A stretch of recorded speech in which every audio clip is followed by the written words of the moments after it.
नमो भगवते वासुदेवाय नमः. ज्ञानेश्वरीतील 17वा अध्याय श्रद्धादी निरूपण योग. तर 17वा अध्याय म्हणजे हा पूर्वणी अध्याय आहे.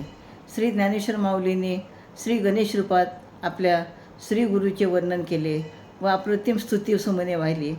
16व्या अध्यायात शास्त्राप्रमाणे म्हणून तू साधक हो असे भगवंताने सांगितले. परंतु अर्जुन शंका विचारतो, देवा शास्त्र अनेक प्रकारचे आहेत व त्याचे कथनही अनेक प्रकारचे आहेत. बहुधा शास्त्राभ्यास करण्यास समय, स्थान, बुद्धी सर्वांनाच अनुकूल असू शकते असे नाही. तसे सर्व प्राणी मात्र शास्त्र अभ्यास न करता उपासना करणारे आहेत. मग त्यांचे काय? त्यावर भगवंत म्हणतात, अर्जुना, जन्माला आलेला प्रत्येक मनुष्य हा श्रद्धावानच आहे. परंतु या श्रद्धा 3 प्रकारच्या आहेत, म्हणजे सत्व, रज, तम या प्रकारामध्ये असतात. त्यापैकी सत्वगुणात्मक श्रद्धा ही साधकाला त्याच्या इच्छित ध्येयापर्यंत पोहोचते आणि त्याला ब्रह्मरूप प्राप्त होतं असं त्याने सांगितलेलं आहे. आणि मग त्यानंतर हे जी श्रद्धा आहे तर श्रद्धा ह्या 3 प्रकारच्या श्रद्धा आहेत. म्हणजे मन मानेल तसं खात राहणे, तो खातो आणि आहारानुसार शरीर, मन आणि स्वभाव त्याचा परिणाम होतो, तसा स्वभाव बनतो. स्वभावानुसार माणसाची श्रद्धा तयार होते आणि श्रद्धेचे 3 प्रकार आहेत. सात्विक श्रद्धा, राजश्रद्धा आणि तामश्रद्धा. श्रद्धेचे हे 3 प्रकार माणसाच्या 3 गुणावरून सांगितले आहेत, म्हणजे सत्व, रज, तम.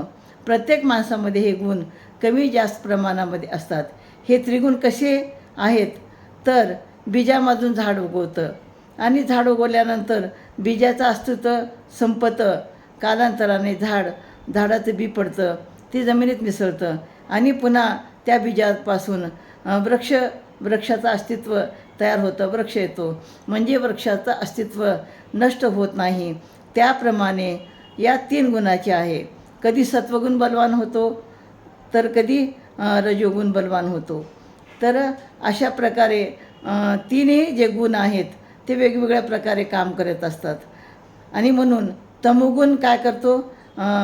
अज्ञान वाढवतो. सत्वगुण माणसाला चांगल्या गोष्टी शिकवतो आणि रजोगुण हा मध्यम प्रतीचा विचार मानला जातो. तर त्या वृक्षाप्रमाणेच्या गुणाचं अस्तित्व टिकून राहतं. याविषयी अत्यंत विस्तृतपणाने ज्ञानेश्वरीच्या 4व्या अध्यायात गुणातीत योग याची विस्तृत माहिती आपल्याला मिळू शकेल. जो गुण बलवान तशी श्रद्धा. आता ही श्रद्धा म्हणजेच परमेश्वरावरची आणि कर्मावरची ही श्रद्धा. प्रत्येकाचा आहार, आचार, विचार त्यानुसार असतो. तर तमोगुणी माणसं कशी असतात? तमोगुणी माणसाची काही लक्षणं आपण या ठिकाणी बघूया. तर तमोगुणी म्हणजे तामसी वृत्तीची माणसं.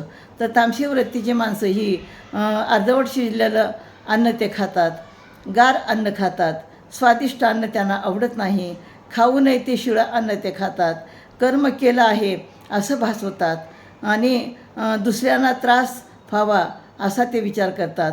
चोरीच्या पैशाचं दान करतात, पापी लोकांना दान देतात आणि दान देताना उर्मटपणाने वागतात आणि ते इतरांना खूप त्रास देतात. आणि अशी तामसी माणसं अतिक्रोधी असतात आणि अतिक्रोधी असल्यामुळं ते म्हणजे इतरांना खूपच त्रास देतात. तर त्याच्यानंतर आपण रजोगुण माणसामध्ये कोणत्या प्रकारची लक्षणं आहेत ते पाहूया. तर रजोगुणी माणसं ही जी आहेत अत्यंत गरम अन्न खातात. तिखट आणि मसालेदार अन्न खाल्ल्यामुळं त्यांचं रजोगुण वाढतं.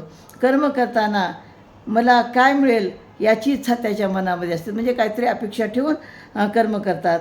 कार्यक्रमासाठी काही लोकांना लौकिक लोकांना, मोठ्या लोकांना बोलवतात आणि कशामुळं बोलवतात? कारण त्यांच्या येण्यामुळं आपल्या कार्यक्रमाची शोभा वाढेल असं त्यांना वाटतं आणि सतत स्वतःचं महत्त्व वाढवण्यासाठी काही ना काहीतरी करत राहतात.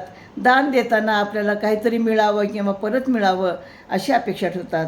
तर दान देताना आपण निस्वार्थपणाने दान देत नाहीत, तर आपल्याकडचं काहीतरी जात आहे अशी भावना त्यांच्या मनात असते. समोरचा उपयोगी पडावा, आपण काही जर केलं तर समोरच्याने आपलं काहीतरी काम करावं अशी अपेक्षा असते, मान मिळावा अशी अपेक्षा असते. तर अशा प्रकारे हे जे रजोगुणी माणसं आहेत तर रजोगुणी माणसं हे जे आहेत म्हणजे दिखावा करण्यासाठी हे अशा प्रकारे म्हणजे त्यांच्यामध्ये लक्षणं दिसून येतात. तर आता आपण बघूया सत्वगुणी माणसाची लक्षणे कशी असतात. तर सत्वगुणी माणसं ही शांत बुद्धिमान असतात आणि आहारामध्ये मधुर गोष्टी खातात. स्निग्ध पदार्थ त्यांना खाताना आवडतो.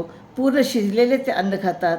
सात्विक आहार खातात आणि सात्विक आहार खाल्ल्यामुळं शरीर आणि मनाचं बळ वाढतं. सात्विक आहारामुळं त्यांचे रोग नाहीसे होतात आणि शांत मनाने ते आपले काम करतात, कर्म करतात. प्रतिष्ठेची त्यांना हाव नसते. कर्म आणि भक्तीत एकरूप होतात. दानधर्म कर्तव्य म्हणून करतात. दान करून ते विसरूनही जातात. दान केला तर परतफेडीची अपेक्षा करत नाहीत. दान करून कोणावर उपकार केले असे ते कधीही दाखवत नाहीत. तर कर्म करताना आणि भक्ती करताना श्रद्धा नसेल तर काय होतं हे आपण बघूया. तर म्हणजे कर्म करताना भक्ती आणि श्रद्धा ही असणं आवश्यकच आहे. तर घाण्यामध्ये आपण एखादा दगड टाकला तर त्याच्यातून काही निघतं का? काहीच निघत नाही. तर सावलीला मिठी मारता येत नाही. खडकावर पाणी पडलं तर त्याला काही पालवी फुटत नाही. अगदी त्याचप्रमाणे चांगला भाव न ठेवता केलेलं कर्म वाया जातं. भक्ती व कर्म करताना मनात चांगला भाव असावा. म्हणून भगवंताने परब्रह्माचं नाव सांगितलं. काय सांगितलं? ओम तत्सत. म्हणजे चांगला भाव देऊन कर्म करत राहणं, एकरूप होण्याचा प्रयत्न करणं. तर हे तीन गुण त्याच्या लक्षणानुसार 3 प्रकारची श्रद्धा आपल्याला सांगतात. तर सत्वगुण बलवान झाला की श्रद्धा सात्विक होते. रजोगुण बलवान झाला की तशा प्रकारची उश्रंखल श्रद्धा होते आणि तमोगुण शांत बसत नाही. रजोगुण मी केलं असं म्हणत राहतो.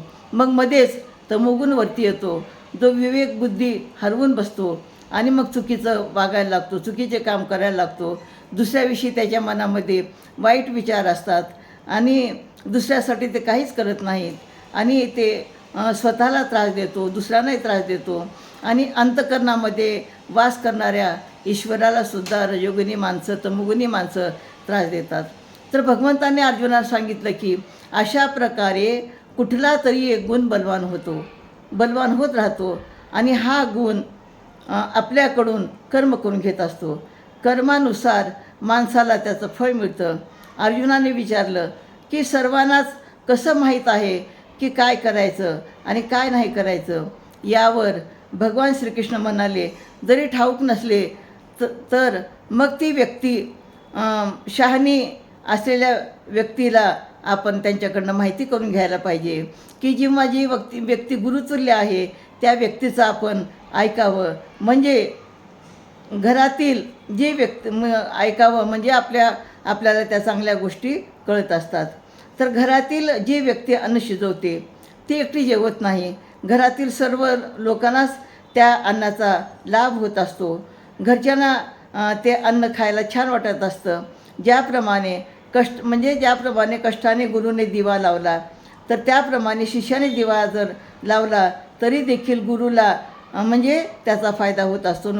गुरुने केलेल्या कामाचाही शिष्याला फायदा होत असतो आणि म्हणून या ठिकाणी एकमेकाच्या चांगल्या कर्माचा फायदासुद्धा होत असतो असं या ठिकाणी आपल्याला म्हणजे भगवान श्रीकृष्ण सांगतात. तर श्रद्धेनुसार जीवाच्या वृत्ती निर्माण होतात. म्हणजे मनुष्याच्या वृत्ती निर्माण होतात. कशी आपली तुमची श्रद्धा आहे त्यानुसार जीवनचरित्र आणि जीवन आविष्कार घडत असतो. म्हणूनच श्रद्धेचा विचार अत्यंत महत्त्वाचा आहे. निर्गुणामुळं 3 प्रकारची झालेली श्रद्धा आहार, यज्ञ, दान, तप, कर्म इत्यादीचे 3 प्रकार सांगितलेले आहेत. म्हणजे विधियुक्त कर्माचे वर्णन करून त्या कर्माचे ज्ञान अज्ञान न्यूनतेच्या पूर्ततेसाठी ओम तत्सत या शब्दाचे महत्त्व व विनियोग यातून ब्रह्मार्पणत्व क्रियेची पद्धती स्पष्ट केली आहे. श्री व्यासाच्या कृपेची व अर्जुनाच्या थोर भाग्याचं वर्णन या ठिकाणी संजय करतो. तर यापुढं भगवंताने अर्जुनास काय सांगितले ते आपण पुढच्या अध्यायामध्ये आपण बघूया असे ज्ञानेश्वर माऊली सांगतात. आणि मग या अध्यायाचा समारोप करतात. ओम भगवते वासुदेवाय नमः.